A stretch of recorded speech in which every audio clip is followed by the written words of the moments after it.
Ask who we have in front of us. My name is Marva Sandy. I am a American Maroon from Trinidad and Tobago. And you are Miss? I am Akila Jaramugi. I am American Maroons from Trinidad and also one of the directors with the Maroon Women Chambers of Cooperation. I see you specifically both say that you're American Maroons. Why that specification? Because we are American descendants. And the Americans were people who fought in the War of 1812, fought for the British against the Americans. And after that war, the Americans didn't want them, and also the British didn't want them. So they went to Nova Scotia, they went to Bermuda, they went to different countries, and they ended up in Trinidad. So the British took them to Trinidad, and my descendants, that is, and took them to forested area like here, and they had to survive in the forest. So they were assisted by the Americans, by the original people who were there. So they were called Americans. Now they were not enslaved persons; they were free. So they took them away from the enslaved Africans who were in Trinidad at that time, so that they wouldn't mix with them, to encourage them to wage war against the slave owners. So they took them. They were banished into the forested area and had to survive there. So then we said that we are resilient Americans. And if you watch the similarities between what you have in Trinidad and the Surinamese Maroons, what similarities do you see? What I notice is that forcefulness and that assertiveness and yesterday observing the meeting, the way they are clear about their identity and what they want, and I think that's the way we American think in Trinidad. We think in a radical way. We don't really fully depend on government.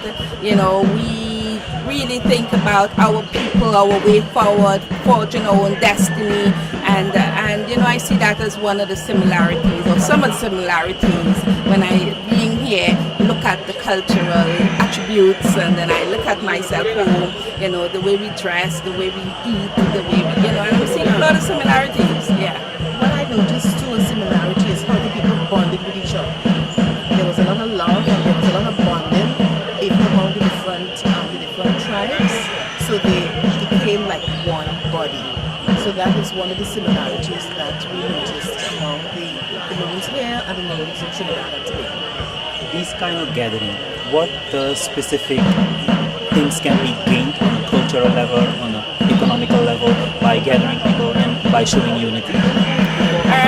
By showing unity, for me, it's looking at ways in which we can trade with each other.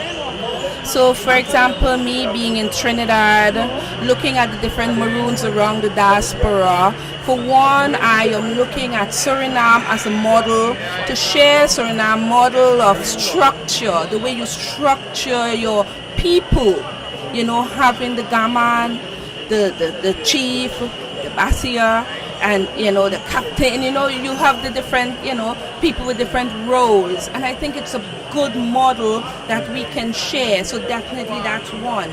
In terms of trade, your panky and other things, I am seeing a market for it, and trading with each other, sharing knowledge, that knowledge exchange. So when we talk about entrepreneurship, social well-being, financial stability and sustainability, I'm seeing a lot of things can come out of what my experience here is right now. As a people, you are in the enlightened position that you are also from a part that shows unity. How does showing unity fit in if you are part of a bigger community?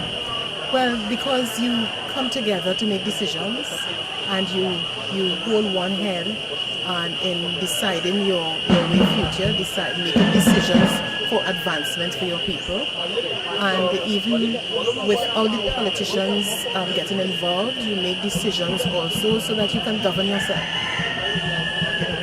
And to add to that, by uniting as a people, if ever there's a situation where you all cannot deal with alone, we are here. We are here to mobilize other members of the Maroons around the Caribbean to come and say, hey, this is not right. Whether we have to be the ones to go before the state, to go before the UN on the human rights laws and so on, we will merge as a strong team, a united body, and deal with it.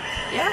So what I was happy about yesterday when I saw that and listened to all the heads just hold one head about and they made the same decision about something that was bothering them. You know, and then they show the strength of unity, they show the strength of oneness, they show the strength of love, because I was there punching in the air and shouting power and power. And that was so powerful, you know, and it gives you the feeling of togetherness and strength, and then you could go and lobby to the government of what you want, because this is what we want, this is not what you want to give to us. So being Maroons, you have to stand firm, you know, with decisions that you make for your people, for the advancement of your people. You know, don't dictate us what we want. This is what we want, and this is our culture, and this is our people, and we want to maintain our traditions. You know, so you can't take that away from us. So it was so powerful yesterday. You know, that stayed with me.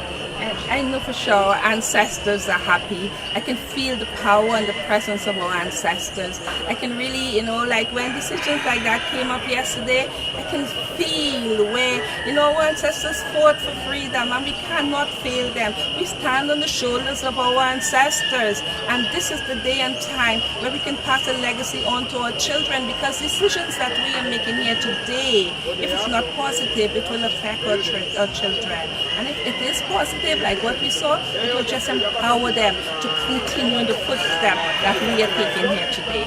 Thank you. Thanks for your input. Bless. Thank you for having us.